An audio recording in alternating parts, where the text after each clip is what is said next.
ओम शांति। आज दिनांक 2 दिसंबर 2022। बाबा ने महावाक्य में हम बच्चों को जो शिक्षाएं दी उनका मनन करेंगे। बाबा बोले, मीठे बच्चे, इस पढ़ाई में आवाज की आवश्यकता नहीं। यहां तो बाप ने एक ही मंत्र दिया है कि मुझे चुप रहकर याद करो। बाबा कहते, मीठे बच्चे, इस पढ़ाई में आवाज की आवश्यकता नहीं। यहां तो बाप एक ही मंत्र देते हैं, बच्चे चुप रहकर मुझे याद करो।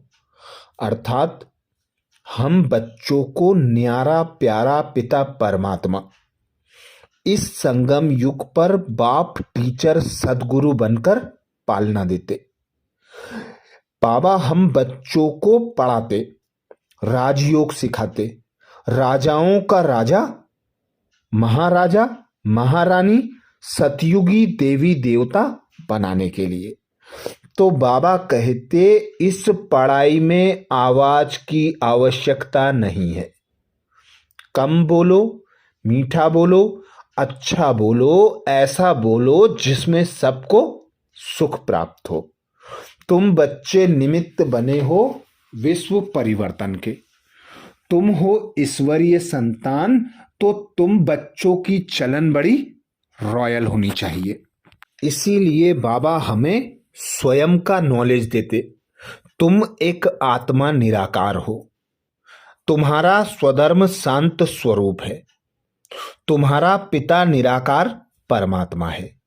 तो जब तुम स्वयं को पहचान लेते, अपने पिता को जान लेते, तो इस आवाज की दुनिया से न्यारे निराकार पिता परमात्मा के प्यारे बन जाते हो। तो बाबा कहते, जो मैं पढ़ाई पढ़ाता हूं उसे मुख से चिल्लाकर बोलने की, याद करने की आवश्यकता नहीं है। यह तो सवेरे सवेरे की पढ़ाई है। कई बच्चे अमृत बेला उठकर बाबा से रूरियान करते, बाबा को याद करते। बाबा ने एक ही मंत्र दिया, बच्चे मुझे याद करो। अर्थात मन मना भाव, मध्याजी भाव। मन मना भाव अर्थात खुद को आत्मा अनुभव कर एक मुझ पिता परमात्मा पर अपने मन और बुद्धि को एकाग्र करो और विष्णु स्वरूप को याद करो। विष्णु अर्थात सतयुगी पालनहार। तो सतयुग में हम आते हैं विष्णु के समान गुण, ज्ञान तथा शक्तियां धारण करके, जिसकी धारणा हमें बाबा अभी कराते इस पढ़ाई से। बाबा हमें ज्ञान और योग द्वारा अर्थात राजयोग द्वारा राजाओं का राजा बनाते। तो बाबा कहते, इस पढ़ाई में गाजे बाजे की जरूरत नहीं है। तुम्हारी पढ़ाई होती है सवेरे सवेरे। उस समय मनुष्य सोए रहते हैं। वास्तव में तुमको रिकॉर्ड बजाने की भी दरकार नहीं है। बाबा कहते, हमें जाना है आवाज से परे, तो सदा यही अनुभव करो कि मैं आत्मा इस पुरानी दुनिया से, पुरानी देह से न्यारी और एक पिता परमात्मा की प्यारी हूं। क्योंकि जो बाबा ज्ञान सुनाते, मुरली को पढ़ने में भी आवाज की दरकार नहीं है। अंदर ही अंदर मनन चिंतन चलता रहे। जैसे बाबा कहते, गाय जुगाली करती है, भोजन खाती एक बार है, दिन भर उसे उगार कर चबाती रहती है। ऐसे ही तुम बच्चों को ज्ञान सुनकर उसका अंदर मनन चिंतन करना है। बाबा पेट हम बच्चों को यही मंत्र देते, बच्चे चुप रहकर मुझे याद करो। यहां कोई गुरु नहीं बैठा जो तुम्हें मंत्र देता है। यहां निराकार पिता परमात्मा बाप टीचर सदगुरु बनकर हमारी पालना करते। बाबा ही ज्ञान का सागर है, इसलिए इसे गीता पाठशाला भी कहा जाता है। प्रश्न किया बाबा ने, जिन बच्चों को ईश्वरीय नशा रहता है उनकी निशानी क्या होगी? जिन बच्चों को ईश्वरीय नशा रहता है उनकी निशानी क्या होगी? उत्तर में बाबा समझाते, ईश्वरीय नशे में रहने वाले बच्चों की चलन बड़ी रॉयल होगी। ईश्वरीय नशे में जो बच्चे रहते हैं उनकी चलन रॉयल होती है, क्योंकि उन्हें यह स्मृति होती है कि विश्व कल्याणकारी पिता निराकार परमात्मा, जिसे सारी दुनिया ढूंढ रही है, भटक रही है, ठोकरें खा रही है, वही हमारे पिता बने हैं। हमारी बाप टीचर सदगुरु बनकर पालना कर रहे हैं। तो ऐसे ऊंचे ते ऊंचे बाप की हम संतानें हैं, तो हमें कितना नशा होना चाहिए। कोई राजा का बच्चा होता है तो उसे नशा होता है कि मैं प्रिंस हूं। तो हम तो स्वयं निराकार भगवान की संतान हैं। दूसरी पॉइंट बाबा कहते, मुख से बहुत कम बोलने हैं। मुख से बहुत कम बोलेंगे, अर्थात बाबा हम बच्चों को सदा श्रीमत देते हैं, कम बोलो, मीठा बोलो, अच्छा बोलो, जिसमें सबको सुख शांति की प्राप्ति हो। ऐसे शब्द बोलो जिससे सर्व का भला होता हो। ऐसे शब्द बोलो। मुख से ऐसे शब्द निकालो जैसे रत्न निकल रहे हैं, तो सभी लोग हमें फॉलो करें। तीसरी पॉइंट बाबा कहते, उनके मुख से सदैव रत्न निकलेंगे। वैसे भी रॉयल मनुष्य बहुत थोड़ा बोलते हैं। तुम तो ईश्वरीय संतान हो, तुम्हें रॉयल्टी में रहना है। तो भगवान की संतान हम बाबा के श्रेष्ठ कार्य में निमित्त बनी हुई बाबा की मददगार संतानें, शिव की शालिग्राम आत्माएं। हम आत्माओं को बाबा सदा कहते, तुम सृष्टि रंगमंच पर पार्ट बजाने वाले हीरो पार्टधारी हो। तुम जैसा संकल्प करोगे वह सिद्ध होगा। तुम जैसे बोलोगे तुम्हारे द्वारा और बोलेंगे। तुम जैसे कर्म करोगे तुम्हें देखकर सारी दुनिया करेगी। तो सदा स्मृति रहे कि हम ईश्वरीय संतान हैं। हम ऐसी रॉयल फैमिली के हैं जो सतयुग में लक्ष्मी नारायण की फैमिली कहलाती है। तो हमें सदा आत्मिक स्वरूप में स्थित रहना है, अर्थात देही अभिमानी होकर रहना है। एक बाप की याद में रहना है। सर्व आत्माओं को देह की दृष्टि से ना देखते हुए आत्मा भाई के रूप में देखना है। सर्व आत्माओं के प्रति शुभ भावना, शुभ कामना रखना है। बाबा कहते, यह है नया ज्ञान। इस नए ज्ञान के मनन चिंतन में सदा स्वयं को रिफ्रेश रखना है। मुख से सदैव रत्न निकालना है। बाबा कहते, कभी उबासी आती है तो बाबा कहता है कि जो बाबा के द्वारा बनवाए गए रिकॉर्ड हैं उन्हें सुनकर उबासी दूर करो, रिफ्रेश हो जाओ, क्योंकि वे गीत ऐसे हैं जो नशा चढ़ा देते हैं, रिफ्रेश कर देते हैं। बाबा से मिलन की लगन जगा देते हैं। तो बाबा कहते, तुम्हारी पढ़ाई में आवाज की दरकार नहीं, पर गीत जो बने हैं, जब कभी उबासी आए, अलबेलापन आए, तो उन गीतों को खुद भी सुनो, अपने घर में अपने सगे संबंधियों को भी सुनाओ, जिससे ईश्वरीय नशा चढ़ेगा। बाबा कहते हैं, मैं तुम बच्चों को ड्रामा के आदि मध्य अंत का राज समझाता हूँ, जो भी ज्ञान गुण तथा शक्तियां देता हूँ। अब तुम बच्चों को औरों को समझाना है।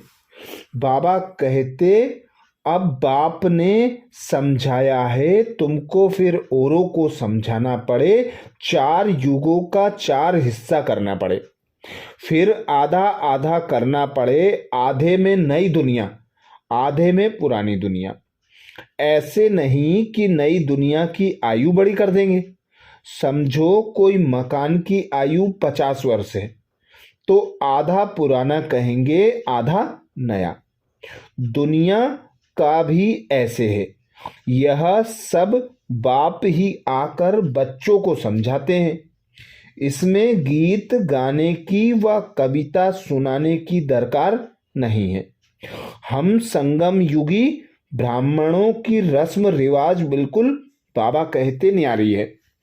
किसको पता नहीं है संगम युग किसको कहा जाता है, संगम पर क्या होता है। तुम बच्चे ही जानते हो, दूर देश का रहने वाला बाप पतित दुनिया को पावन बनाने के लिए आया है।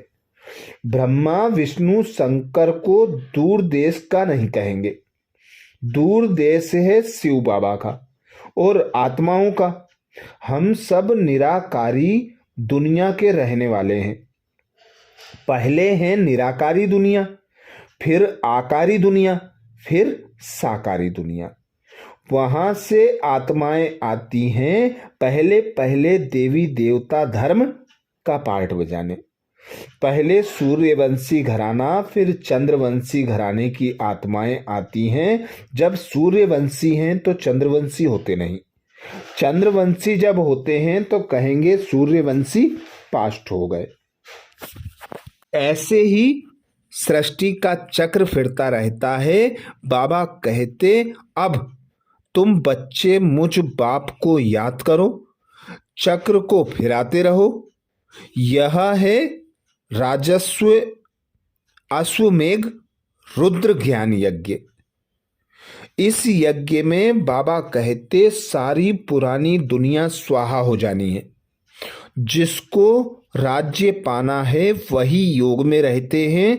सिल्वर एज में भी बाबा कहते 2 कला कम कहा जाता है। इसीलिए बाबा कहते पुरानी देह के संबंधों को भूल एक बाप को याद करो तो सतो प्रधान बनते जाएंगे। बाबा ने मन मना भाव का मंत्र भी हमें समझाया है।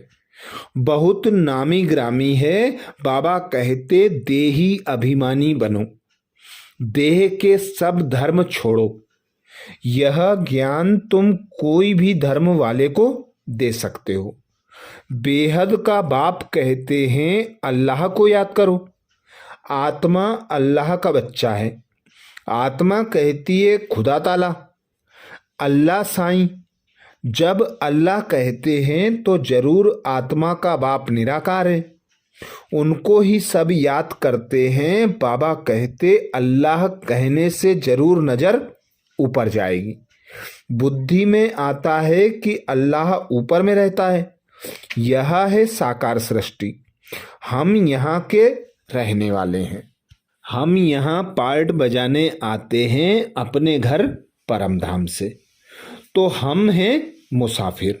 बाबा कहते तुम भी मुसाफिर, हम भी मुसाफिर, परंतु तुम मुसाफिर पुनर्जन्म में आते हो, मैं पुनर्जन्म में नहीं आता।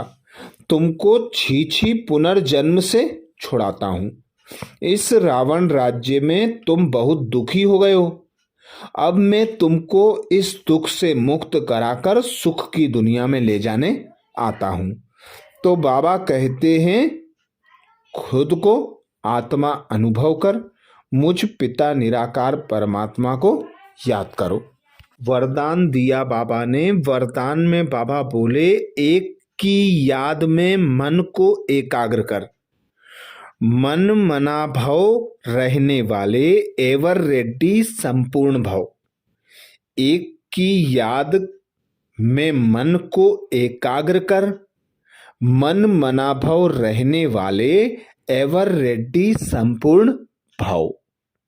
एक बाप पर जो बच्चा मन बुद्धि को एकाग्र कर लेता है, अर्थात पुरानी दुनिया, पुरानी देह के संबंधों को, सुख सुविधा के साधनों को भूल खुद को आत्मा अनुभव कर एक निराकार पिता परमात्मा की याद में रहता है।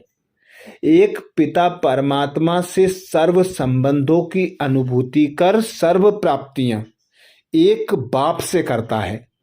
एक मति होकर एक बाप की श्रीमत पर चलता है। बाबा कहते ऐसे बच्चे सदा न्यारे और प्यारे रहते हैं। बाबा ने मन मनाभाव का अर्थ भी बताया है। देह तथा देह के सब धर्म को भूल जाओ, एक बाप पर मन बुद्धि को एकाग्र करो तो कर्मातीत अवस्था को प्राप्त कर लेंगे। ऐसे ही बाबा कहते जो बच्चे एक बाप के मंत्र पर एकाग्र हो जाते हैं, अर्थात मन मनाभाव को अपनाते हैं, खुद को आत्मा अनुभव कर बाप की याद में रहते हैं, वे बच्चे सदा बाप समान खुद को संपूर्ण संपन्न अनुभव करते हैं, सदा एवर रेडी रहते हैं।